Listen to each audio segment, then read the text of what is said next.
Welcome to this week's Off the Court, and we've got a bit of a wing defence special. I mean, it's a loose wing defence special because we've got so much to talk to this special guest about. But I'm going to introduce the lady of many names, Serena Kersten. Some might know as Serena Guthrie, MBE at the end of there, and just general overall netball superstar. Welcome to the show, Serena. Hey T, how's it going? It's good to finally be on. I wasn't sure if you were ever going to ask me, to be honest.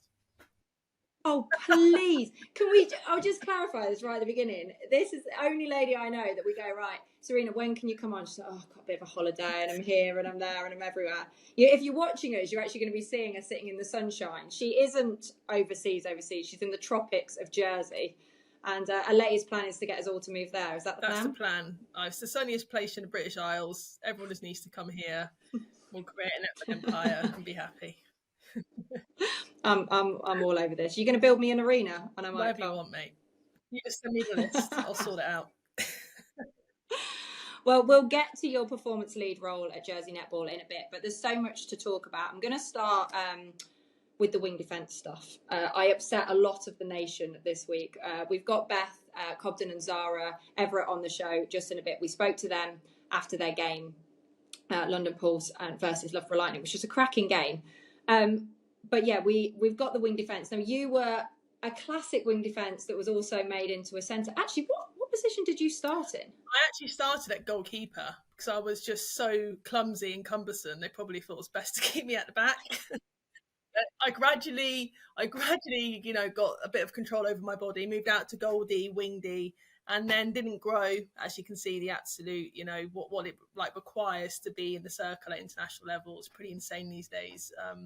So yeah, even in my time, it was still pretty, you had to be at least kind of 5'9", 5'10", 6 foot onwards. And I just didn't have the body type to be able to kind of mix it.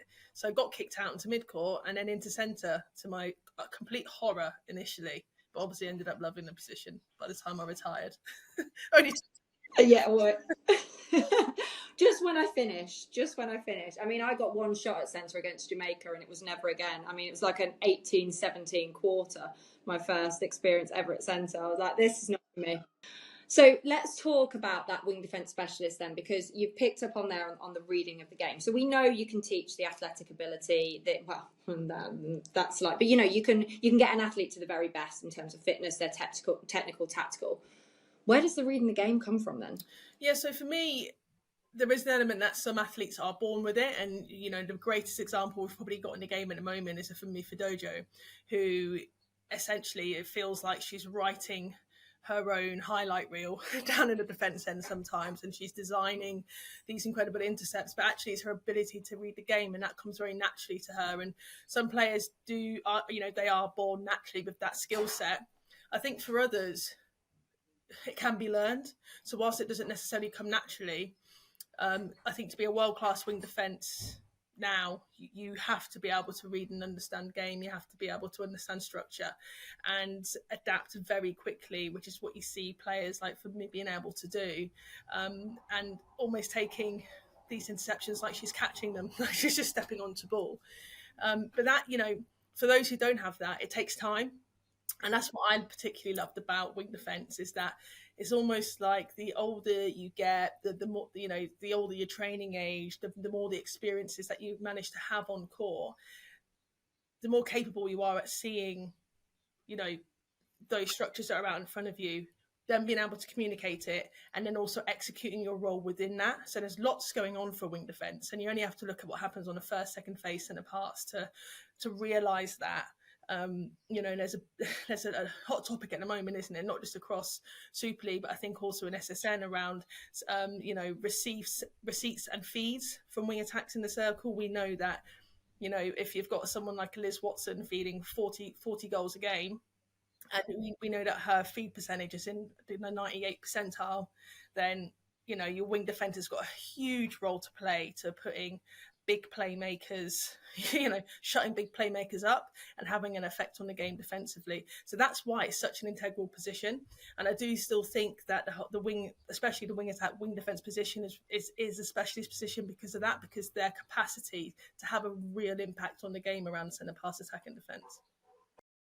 Listen, you've sold it to me. You've absolutely you had me at stats. you had me when you started throwing percentiles around and you started bringing in Liz. What you got me hooked. So I'll take it all back. It's not a bad best position in the world, mate. That was my goal as wing defence. I knew that when I started playing it wasn't the cool, the cool kids wanted to play shooter or centre, and I wanted to be like Pam Cookie, like glory hunters. She was a glory hunter, a good one, a very good one. But I wanted to try and make wing defence cool again, and the way you do that is with a bit of flair and a bit of creativity and finding ways and innovative ways to try and different ways to try and affect a defensive end rather than just the big intercepts. It could be shutting a player down. If you're able to cut a wing attack to 22 receipts in a game on a circle edge and they're all in the corner, I think you've done a brilliant job. Do you know what I mean? Because you've taken them away from all of those hotspot areas where the percentage of that feed is higher going in. So all these small things where I found really interesting and really intriguing and took the challenge on as that wing defence. And I think we're seeing more of it now, right? We've got some brilliant defences in the game. I think it's a more appreciated position, and I think it's because people understand the impact of a wing attack, and what's required to actually shut some of that stuff down. Well, I'm going to take a big leap here, but I'm going to pick up on some of the points there. Let's get into the team Bath stuff. And I'm going to jump there because that's where you kind of learn your trade. That's where so many of us learn our trade. And we'll go to the creative bit in a minute. But first, initial thoughts. And I want you to be honest and open about it because, I've come out and given my opinions of why we need a pro league. Whether I agree with how everything's done all the time, absolutely not. But it does need to happen.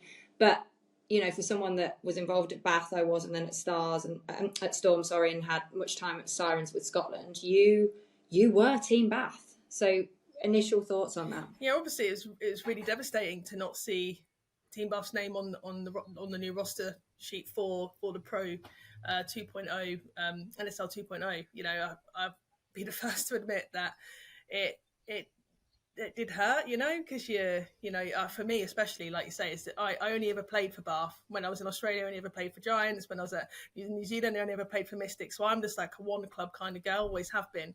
And you're right, I came to Bath as a youngster at 16.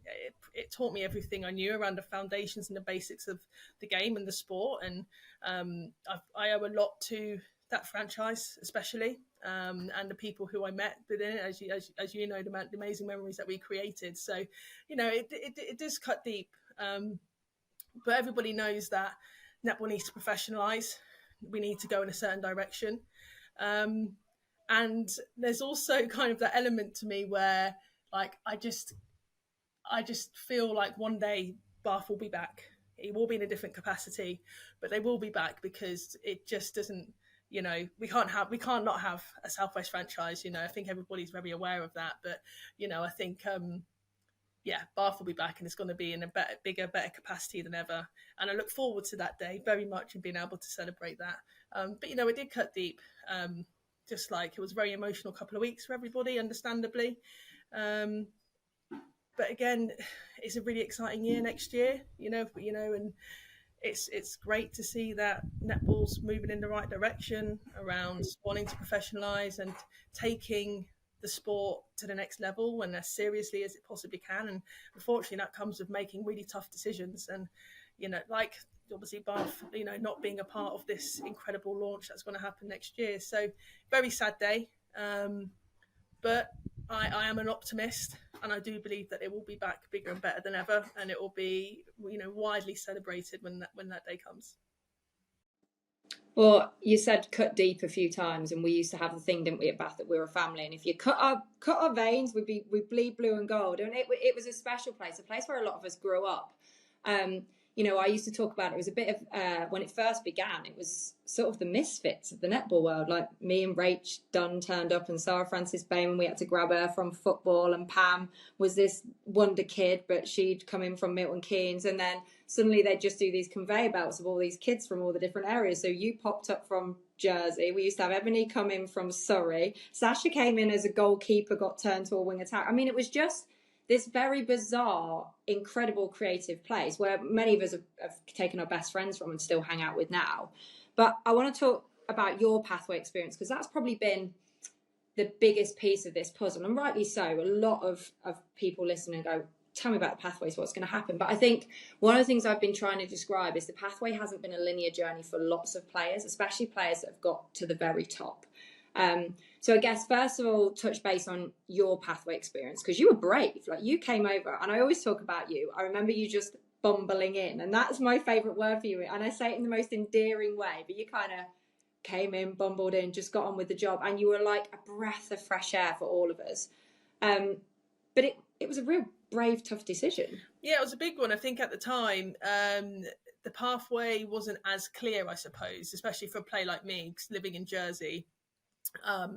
It was just different, you know. It was just different, and the way to get through to an England trial was very much through like a series of trials with hundreds of girls and numbers and codes, and I didn't know whether I was in or if I was out, or when I was actually at a real England trial. And then actually get to Sheffield and you realise, you know, there's a picture of Olivia Murphy on the wall, so you think, oh yeah, this is pretty legit now. Got, you know, the England captain up in the AIS Sheffield, so this must be the place I need to be at. But yeah, at 16, obviously made that decision to move. Lynn Gunson, who was the birth mother of Bath, I suppose, in so many ways, had asked me to come over at 14, and my mum was like, absolutely not ready to get rid of her yet. I was like, oh, that sounds exciting, Mum. She was like, yeah. So yeah, at 16, got my GCSEs and went over. And I guess I wasn't, I mean, I am a child of the system in some sense, right? So, you know, I did represent at under 17 level, but outside of that, I was just back in Jersey, just training, doing what I thought was right in between coming, you know, to and from Sheffield and sessions and things like that. But it was really at the age of 16 that it all started to change for me, because I didn't really understand what high performance was. I remember Denise Ellis, and it was Denise Ellis in Sheffield, and we got told to do these like food diaries, and I'd been putting in like roast dinners, like garlic bread, you know, that was what my mum believed I needed to grow up big and strong, obviously, and that's all my favourite food. And coming back and me being like, Mum, so I can have roast dinners, but maybe like not Yorkshires, not so many Yorkshires or garlic bread. Obviously, like telling your mother what you can and can't eat for dinner, like in my family, was a big no-no. So she was like, what do you mean no? Oh, okay. No, I mean, I love garlic bread. No, that sounds great. Load me up. So, you know, for me, moving into a high-performance environment at that age was massive. And I was like the only one in my year, if that makes sense. So like I came and I studied, I went to and did A-levels, but there wasn't really many people my age doing that. I think Katie Rose, who was an England under-21 player at the time, but she, was a year above me.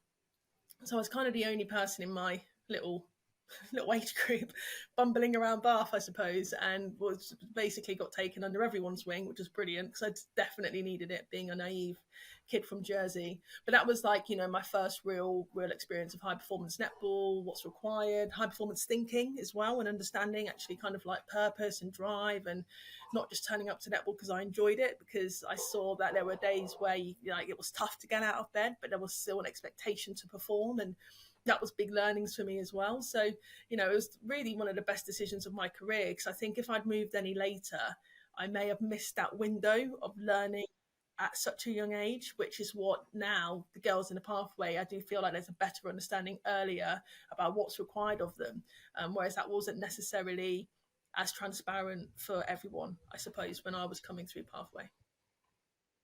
And I think that's the key now for teams to crack onto, like, and this is something you can touch on with the Jersey piece in a minute. Actually, I just want to touch quickly on the nutrition piece, because I remember one of the only times we didn't get to share very often on England tour. No, they never put us together, probably for a reason. No, but I do remember we were at one camp and we were starving. So I got my car. I was like, I'll go and get us pizza. Like, no one will know. I was like, go and get pizza. So I brought it back and we ate it in the room. And then you went, got to get rid of the boxes. And before I could say anything, you chucked it out the window and it landed. Do you remember? We were in a communal room. So it landed in the middle where we were all sharing. So the coach knew it was one of us that had a pizza. And I'm like, no. And you're going, I'll climb out and get it. I'm going, no, you won't. We never had pizza. We never. But that was one of my highlights of sharing with you. That's why we weren't allowed to share again. They knew we had the pizza. But I think that responsibility now of clubs and especially Bath, this is what I keep saying about the pathway piece. like what the universities do. Like, I'm hoping that program will still exist. Bath was a special university high performance thing, and one of the key points is going to be players, once they get to a training age, are going to have to make some sacrifices and moves to make it to the very top. I don't think you can get away with that. I'm intrigued how that happens in Australia, because, you know, you played at Giants, they had Giants and Swifts in the city, but we both know there are so many kids out in the sticks. Like, Australia's not a small place. Was that something that happened there? Did they have to kind of eventually move if they wanted to be in that high performance program? Yeah, I think, well, yeah, essentially. But when they get of age, obviously, whether it's uni or work and things like that, I remember Sam Pullman, her pathway journey in particular was her driving 4 hours down into Sydney and 4 hours back. And that's what she did for a very long time. To make sure that she got the training that was required out of, you know, the academy setups down there. So, you know, people still make huge sacrifices. I know people, you know, I've got kids in Jersey flying across every week.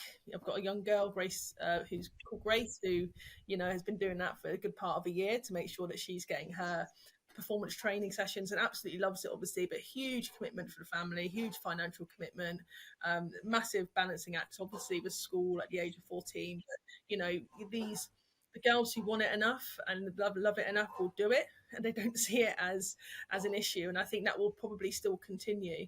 And I think, you know, for that reason, I do think, you know, the Team Bath University program will always remain strong, because it has such a strong history and such great people within that infrastructure running it as well. So really passionate about netball. So I think, you know, that's still a massive selling point to the university. I don't think that's going anywhere anytime soon. So you know, those kids who want to still be a part of it, they find a way, their parents find a way, doesn't matter what background you come from. It's sacrifice for everyone, but then to see your kid stepping out in an England dress in 10 years time, I'm sure it's all worth it. It was certainly worth it for my mum and my coach Linda Andrews. So, you know, it's something that I think will always exist. There is never going to be a right model, I think, when it comes to pathway in high performance sport, because it has to run out somewhere. We all know how much, you know, we talk around budget constraints, resource constraints, things like that. So, you know, it's always going to be a juggling act, I think, in order to make sure you've got the net wide enough to reach people, but then also you're doing the right thing with them once you've got them in your system.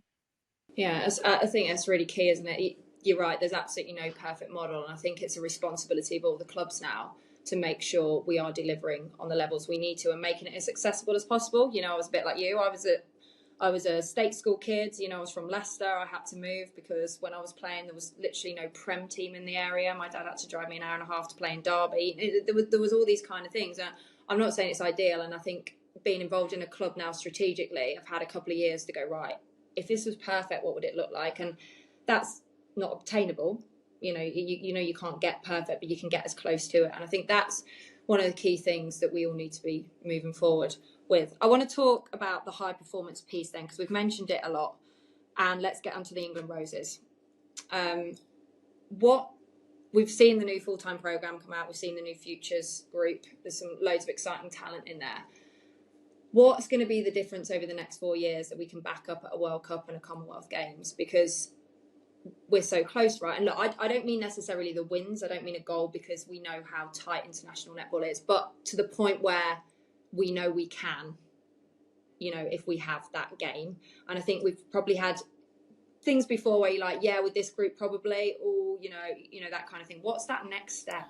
You know, I think the Roses are in a really exciting phase. You know, we've finally had a full change of the guard, which I think is really exciting, in a sense that the new group coming in only really knows success. That is a great place to start. You know, when I came into the group, it was very much fighting this stereotypical stigma of England only becoming only good enough for third. You know, we had some brilliant performances, but weren't able to get over the line, you know, and things like that. And it's a really heavy tag to kind of carry as a group and as an individual who is trying their best to, you know, step out and break the mold, essentially, wasn't it? That kind of that phase or that era. And, you know, that was, you know, over a 10, 12 year period, really. I wasn't a part of all of it. I kind of came in, you know, along that journey. I think now we've got this brilliant start point. I think it's about tapping into what we've already done in a sense. You know, we don't have to be scared or afraid of any of these top three nations, top four nations that we're up against. It is about, you know, embedding that belief and understanding kind of, yes, where the successes come from, but also that we're now in a very different place. You just said it yourself, the amount of talent in that team, we have to be able to tap into it. And I think obviously that's Jess's job over the next 4 years. It's about making and shaping that talent into a fierce force out there with an element of breadth and depth that make England the scary concept, you know, this kind of scary beast that we all know it can be. So for me, it's a really exciting phase. The challenge when you've got that much talent is, how do you get it out of people? You know, people are complex. People are, you know, you've got, it's a very diverse group as well. So, you know, there's a big people element to that, I think, and making sure that we manage that talent, getting girls to understand their strengths, how to use it within their units, within their pairings when they're going out, but then also being able to do that under pressure. You know, when we think about that, if you go back to that 2018 gold medal, how experienced was the group? You know, it was an extremely experienced group who had been through a hell of a lot of ups and downs, who managed to put it together during a 6-week period, used all that experience, all that pain from over the years, and come out on top and finally say, no, enough is enough. And yes, that was a catalyst for change, but we can't wait another 12 years. And, you know, it's about now lifting that expectation of, you don't need to be that experienced to win medals, you don't need to be that experienced to be competitive and take games and stay at the top of your game. What we do need to do is understand how to tap into these skill sets and this talent that we've got. And I do think that the league will be a huge catalyst for getting girls to understand what's required of them at that level more often, because I think that's the other thing, isn't it? You know, whilst we're in a slightly new phase, yet, you know, we haven't played in World Cup finals consistently.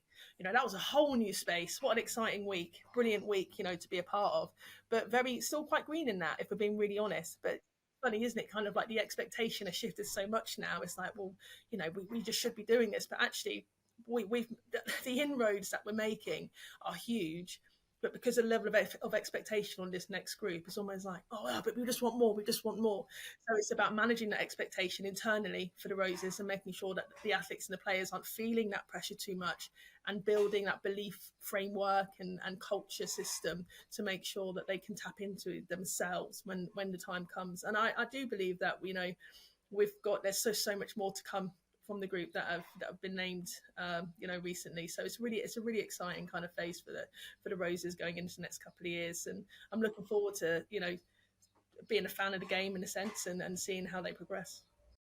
Well, it's funny you said, because just because we've improved and made inroads, it pushes everybody else. So, you know, one of the biggest things I've been impressed with Australia is the how they've adapted their game.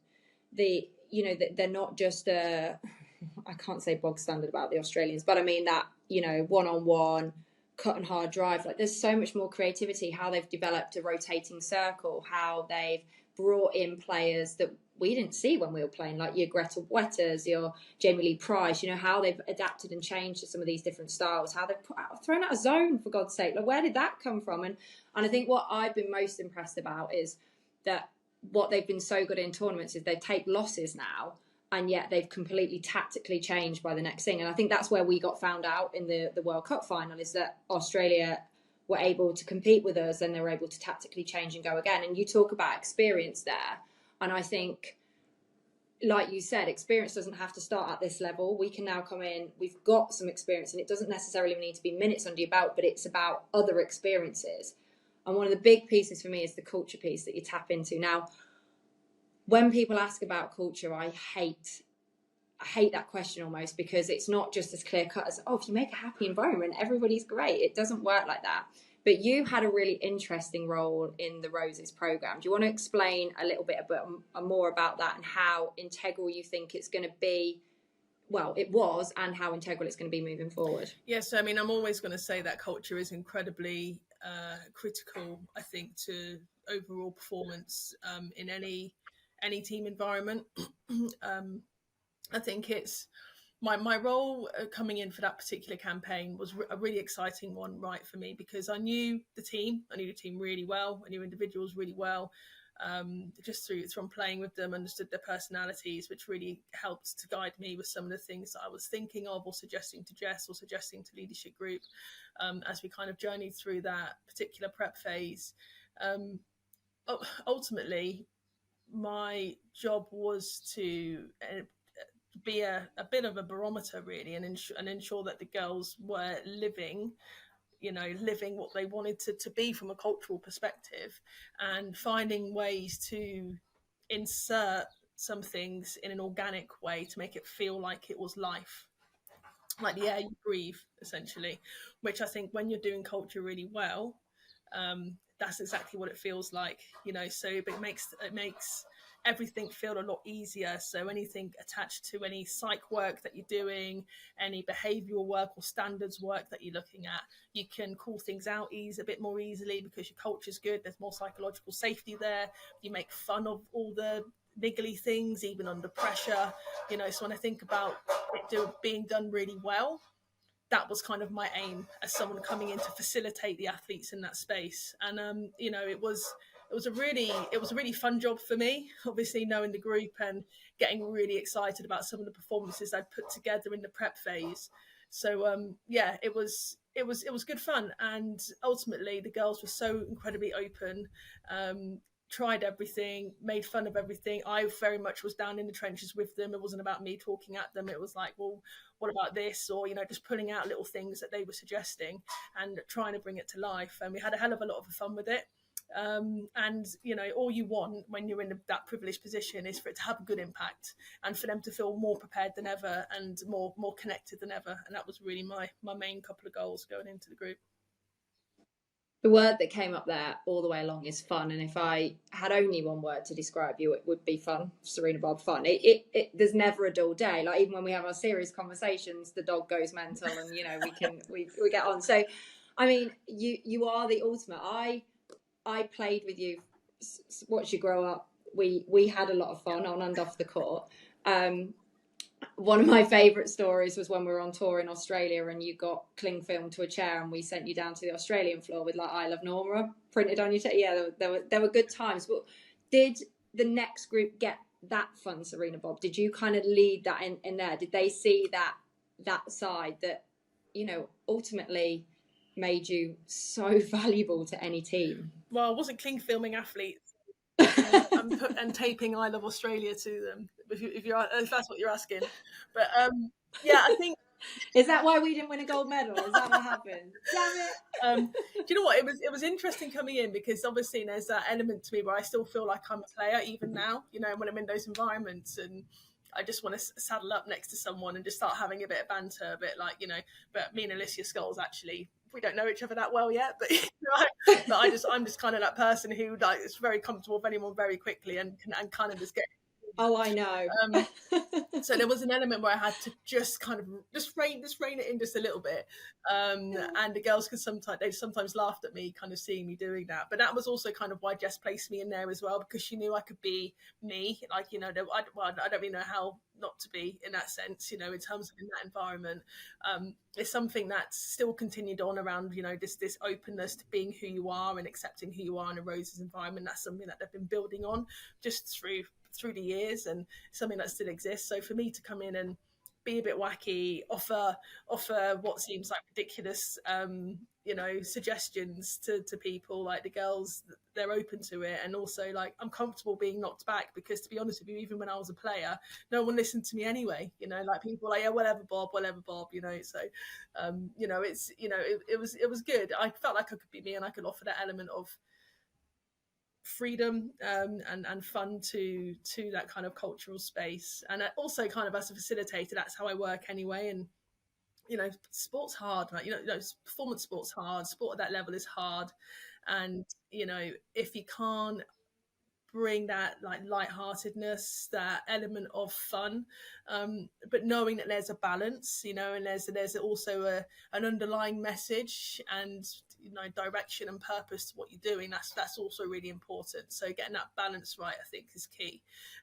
But yeah, no, it was good fun. And if I continue to work with roses in that space, then that's 100% what I'll be bringing, because that's all I really know how to bring. So that's how I work. And even if I go into other corporate organizations and do things around culture and high performance, I always talk about an element of it having to be fun and not serious, because like people don't necessarily put performance and fun together, but it's something that is like that it connects harder than everything. It matters. It has to matter if you're giving that all up, and it has to matter. There has to be enjoyment in it. I can't stress that enough. I said it a few weeks on a podcast. I wish I'd enjoyed it more. I wish I'd taken a step back, and it's so hard when you're caught up. But I think these roles become really important. I just have to say that I may not have listened to you always on the court, because I was usually blowing to death or you were dying or something, but I always listened to you at the bar. I mean, we used to have our big in-depth conversations there post-match. So listen, I've got to get onto haven't we, over the years? So yeah, we put the worlds to rights. Listen, I've got a couple of quick questions. What next is my one before we lead into the final. We know we've got baby number 2 on the way, and we always used to say, God, we can't wait for Serena to be a mum, because you're just going to be like the coolest mum ever. I mean, is it just fun? And when's the next one? When's it due? Yeah, so it is fun. It's so good. It's so cool, like you've just got this like little person like just running around, and Remy's in a really good phase at the moment. Everything, she's into everything. Like yesterday in town, people must think I'm crazy, because like I'm the mum who will be very happy just to walk at 2 miles an hour with her pram and just talk to mannequins, because that's what she likes to do. So I had people yesterday in Jersey looking at us talk to this mannequin in M&S, and she's there like she's got like this, she knows words, but she's in a bit of a gobbledygook phase where she's like I'm mama, and I'm just like, yeah, I totally agree, like like, I love that outfit on you, just talking to this mannequin. So I love it. It's just an excuse to be silly and like be a kid again, and I don't need much of an excuse to do that. So I'm absolutely loving the motherhood side of things. And second one's due very soon, so 1st of August. So we're having a little boy, which we're really excited about. And I know everyone's like, it's going to be tough. First year's really tough, blah, blah, blah, but we'll take it in our stride and see how it goes. But yeah, like it's a great phase to be in. I think it's always difficult, I think, when I retired, whether it was the right time for me to have a family or not, because you never know. It can take years, you just never know. But I feel so blessed to have had one amazing daughter, and have another one on the way. So me and Bob are super excited, and that'll probably be taking up most of my time. plan to go back to work kind of end of January next year after my maternity, and then just kind of continue with my role with Jersey Netball, which has been it's been a huge learning curve for me to kind of get into things on this side of the game. And I wasn't sure. I was actually trying to get out of netball when I left netball, because you know what I'm like. I like to do different things and take my hand to lots of. You get hooked in. You'll never leave us. Yeah, just keep getting hooked in. But the role's been challenging in so many ways, but also really rewarding. Just I suppose like any job in sport, and I'll be kind of cracking into that really. And obviously we're part of the Southwest Pathway, so I'd love to. I do work a bit with Southwest Netball where I can as well. So just looking at trying to make sure I'm giving my girls the best opportunities on the island and off the island. That's why I wanted to come back into this role, and start trying to rebuild the Jersey Netball Association in a way that means it can run without someone like me being here, or Linda, who's been around for so many years and is so many things to so many people.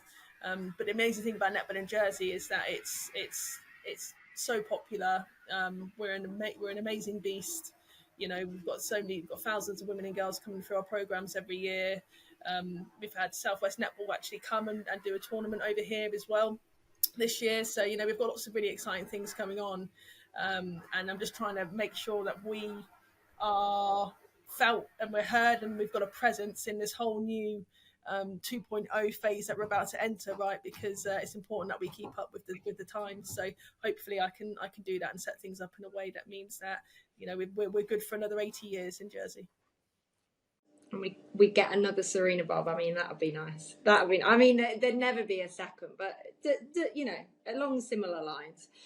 Listen, my final question. I say this every week. I could chat to you all day, as we know we could, but if I had to describe you, Serena Bob, I know we talked about fun, but I would say you're wild.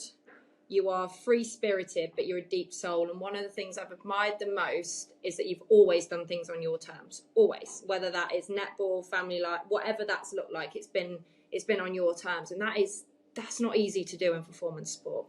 So if you were to give a nugget, and we have loads of, it's been really nice actually last few weeks, it's been going around the country with Sky, and we've had people coming up going, love the podcast, love who you're talking to. They give us loads of really cool nuggets and information, and it inspires us. So if you were talking to the young players and young coaches and any of the coaches, players out there at the minute that are listening, what's that magic thing for you? What was the piece? What was the nugget? What was the bit about your career life that you think that's made it special? I think just being conscious to connect with all your experiences. I think it can be quite easy to just brush all of the tough stuff under the carpet and not to listen to it, if that makes sense. And I think something that I was always in a really privileged position because of my age. I was always a little bit younger than a lot of the other athletes that I was around. So I saw some of the pain that people went through. I saw some of the elation that people went through selection and things like that. And I always made a point of paying attention to the bits in between everything, because I think it's really helped me to, one, deal with my own ups and downs better, but also really appreciate the privileged position that sport gives you if you're good enough, right? Because the game doesn't owe you anything. You have to earn absolutely everything that comes your way in netball and in female sport, in netball especially. And I just think if you're able to make sure that you're paying attention to even the tough times, I just feel like by the end of it, you don't leave anything necessarily bitter or, you know, distorted. You can own your experiences a bit better, if that makes sense. And the only thing I can liken it to is like when you lose a game, you look at everything, right? You look at your nutrition, you look at your sleep, you look at all of these things to make you better. But actually, it's sometimes in those moments where you actually do find the nugget that you're looking for that actually can unlock something that gives you that, you know, makes you do this rather than this, you know, more consistently. So, you know, just being able to appreciate every single experience, I think, is critical, and something that I wish I'd done a bit earlier. Remember when I was like near retirement and we'd lose, and I'm like, oh, this is amazing, like we're going to learn so much from this, and people would be like, what? Like, you've just lost to Australia. Yeah, but how much are we going to learn? Like, you know, and you know, it's easy just to kind of cruise along in your perception of success, you know, but there's so much more to it than just the bottom line. You know, it's the people you meet, the connections you make, the journeys you go on, the memories you make, you know, the pizza story, all of that stuff. Like, pay attention to it, because it mean something, and it's not until you step away that you realize that, I think. And I remember being everyone's always said to me, I've been back in the Rosen's environment, do you not want to go back and play? And I'm like, absolutely not. These girls train so hard. Like, I don't want to put myself back in that position again. Like, you know, I'm kind of past that now. It's so tough to go out and be a professional athlete. But when you're in it, you don't recognize how tough it is and what you're doing. It's just your everyday environment. And I think once I've stepped away, I've recognized, wow, you know, what I used to do was pretty amazing. And I'm so pleased I was able to appreciate as you know, 90% of it, because of the people that were around me. And that's why I appreciate people so much. Because if I wasn't around those people, I wouldn't be who I am. So I was so lucky to have those people to help me kind of recognize that on my journey. So I'm very fortunate. I feel like I'm one of the luckiest ones, to be honest with you, because the time I came in, the people who had paved the way ahead of me, but then also then that responsibility and how they helped breed that ownership into my own journey, was really important. So yeah, cherish all the times, all the good times, all the bad times, because when it's done, it's done. Once you're out of it, you're out of it, and the world continues to spin. Believe it or not, as athletes, we're pretty selfish, and we're like, no, people will still miss me. No, the world continues on. But then you get your Fumis and you get your Berry Neals, you know, and it's brilliant. So yeah, you have to appreciate it. I think, well, first of all, kids, I told you she was a deep soul. Secondly, I love it because it's what I talk about in terms of, I talk about the self-awareness, you know, that whole piece. But I think you talked about, you know, how lucky you are. I think we were so lucky to have you in the sport as well. And I say that as one of my favourite humans on the planet. Like, you were a breath of fresh air. You did change your game, and you continue to do that in so many ways. Listen, it's been an absolute pleasure talking to you. It's been a pleasure to hear Kevin in the background, your next door neighbour doing the painting, your Bob the dog going absolutely mad, a cameo from the seagulls in your tropical island of Jersey. But most of all, it's just been a pleasure to hear all your thoughts. Keep in touch. I cannot wait to see your next project. There's always something going on in the world of Serena Bob. We can't wait to see your next little one, so good luck on the arrival there. And if you haven't checked out, Serena is doing her own podcast as well. Really, really interesting. So please take a listen and you'll get to know her from a completely different viewpoint as well. But thanks so much for joining us. Pleasure, T. Always love chatting to you. Hello, this is Off the... Actually, I'm not supposed to do that. It's your introduction. Hi, this is Off the No, it's not. Welcome back. Where have you been? We've drafted in the big guns, mainly because Beth Cobden, Zara Everitt here, mainly because, you know, I've got umpire mics on. I was just wiping the tan of Gary Burgess off this. So we brought you proper mics because, you know, when the professionals are in, you have to do it. Cover your ears. Congratulations on the win. What was it like being out on court? I think at one time we said that the silence was deafening. What you managed to do to the crowd inside here. Yeah, I mean, I feel like as a team we were pretty silent in the first 5-10 minutes. Loughborough really came at us and kind of blew us away, but we managed to step it back up and, yeah, pushed on from there. So really proud of the girls. I mean, that's really interesting, but what I want to know is, where's your 5 on your balloon? I know, Jackson! Hit it to the ceiling, it's done it every time. Just 10. Yeah. You got my picture in just in time. Yeah, just 10 caps for you. Well done, you. If you didn't know, 150 up for Beth Cobden, although the 5 went up, so it's down to 10. Are you feeling it this season? We both said you've become prime Beth Cobden. Thank you. Yeah, I think it always takes a bit of time. A year off is a long time to be off, and I always feel like as the season goes on, I can feel myself getting back into it, but I always think it takes more than a season. So I'm just hoping to keep building. I think there's another little bit I want to keep getting to. Talking of getting to, Tamsin Greenway, it's your show. I'm just going to look for some questions. If you want to send some in, that's what I'm here for. Well, listen, I want to talk about not just your club stuff, but the international. Both names back in the mix.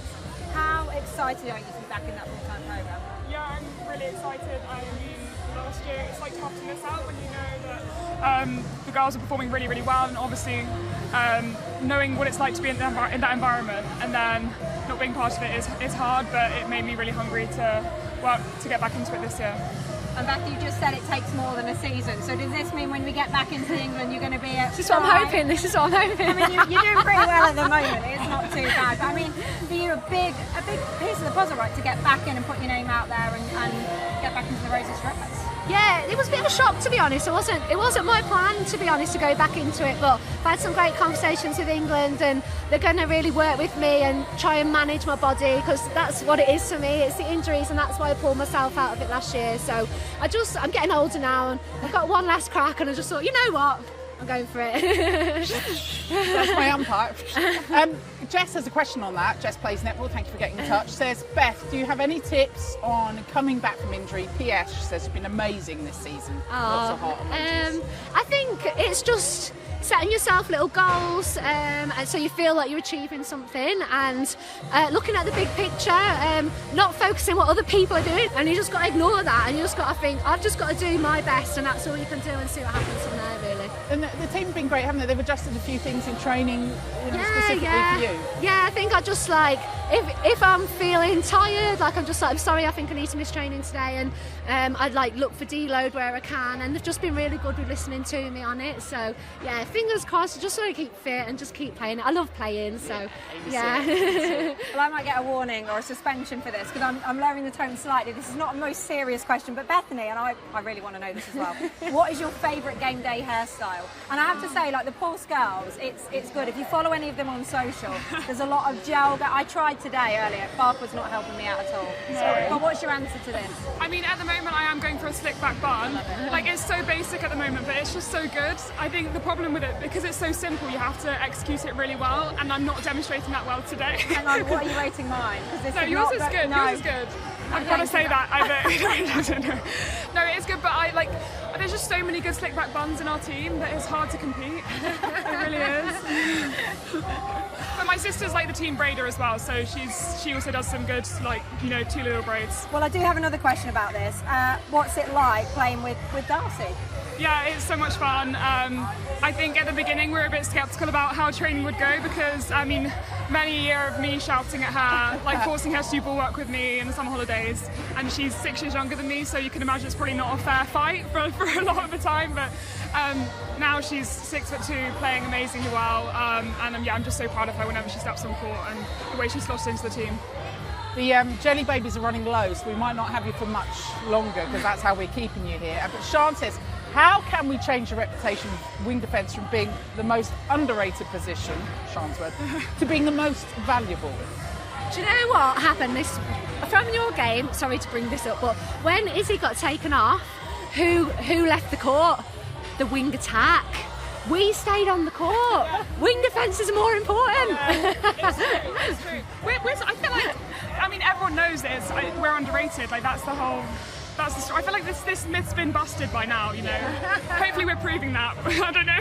Maybe not. Yeah, you underrate them, don't you? Yeah, ridiculous position. Who needs a wing defence when you've got the wing attack? So... Queen of fast 5. No comment. Who's the... This is, I mean, difficult, but wing defences that you would model yourselves on, and clearly both of you, everyone's modelling themselves on you two, but who did you look to, who was it you thought, that's what I want to be like?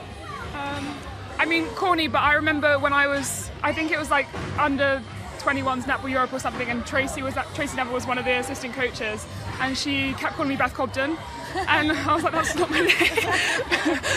But yeah, I really enjoyed it. I just added that. Norman Plummer called me Candy for a whole session, so I think I win.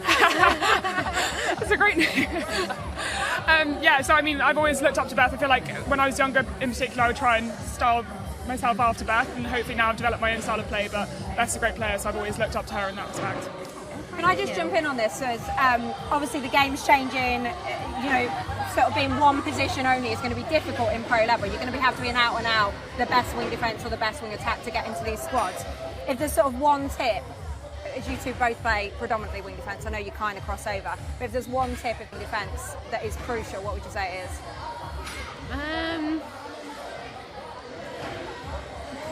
I think just like hassling the hell out of them. Yeah. And you're saying this is why they're not important. Just a bit of this, and they think they're the best.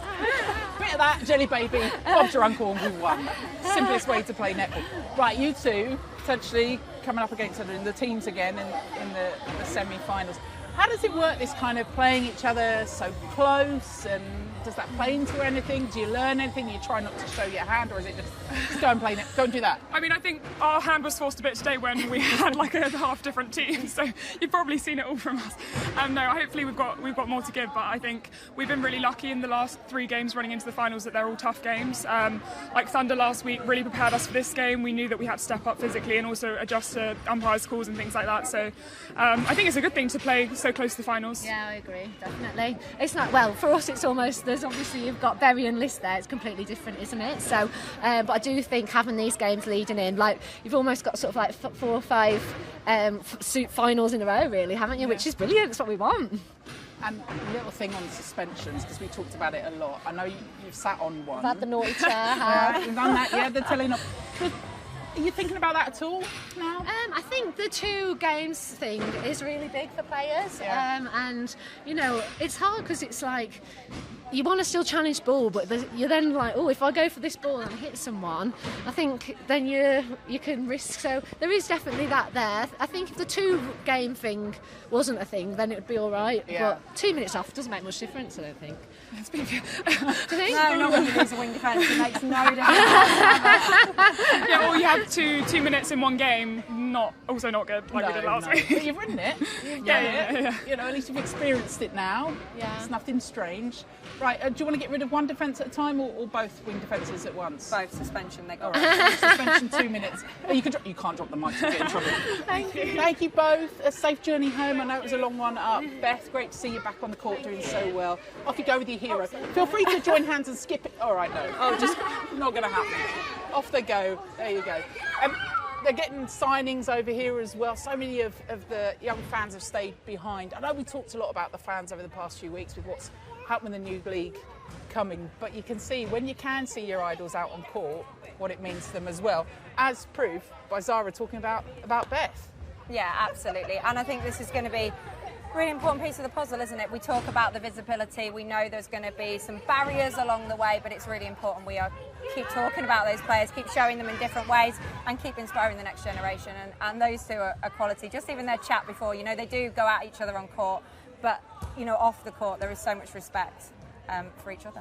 Talking of respect, I've loved listening, stroke watching to you doing off the court, and you've got some big guests coming up between now and the run-in to, you can't tell us the guest's name, but what can we expect over the next few episodes? Yeah, well, obviously we're heading in towards semi-finals and finals, so it's crunch time. So we've had some incredible names across the season, but we will still be tying it into the current events that are going on as well, which is really important. We are listening, we love all the comments, and I'm really enjoying going around the country. So many people are coming to speak, whether it's mums with their daughters going, oh, she's listening to this, and we had three guests.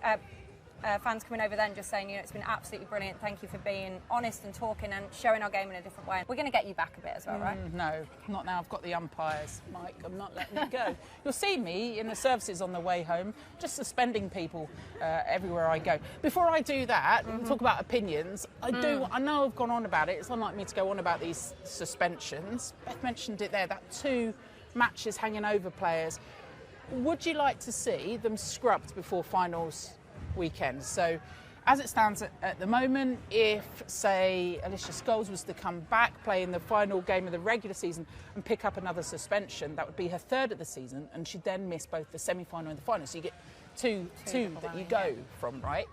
Whereas if you scrub them all, they do a similar thing in football. When it gets to the pinnacle events, you get rid of them, and then that risk is not hanging over. You want to see the best players in the best parts. Best players, best competition, best games when it comes final times. And I think there are loads of tweaks we're going to have to do to the rules as we move into next season. I think that is going to be a big You'd get rid of it? Yeah, I'd get rid of it. I want to see the best players play. And that, there's a point, yes, there's got to be, if you have a suspension, there's got to be a punishment withheld, and I get that. But even it was quite interesting then, Beth saying, 2 minutes is really nothing. So it is something we are going to have to address and look at all the options, how other sports use it, how we do it. But when it comes to finals time, wow, I want to see the best players out on the court. Last point on this, do you want to see an appeals system? Yeah, that's just a no-brainer. That has to happen. We've got all the video, we've got the footage there to back it up. And like I said, we need more in-depth conversations across the coaches and players as what is deemed as dangerous play. And then you decide what type of player you want to be.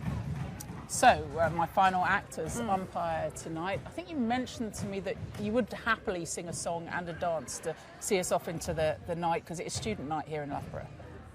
Is that what I said? I think you did. So, without further ado, Tamsin Greenway, for one night only, take it away. And Caroline Barker is no longer allowed back on off the court. And remember, warning, cancel. Remember, if you're watching us live on YouTube, don't forget to check out the podcast next week. Thank you.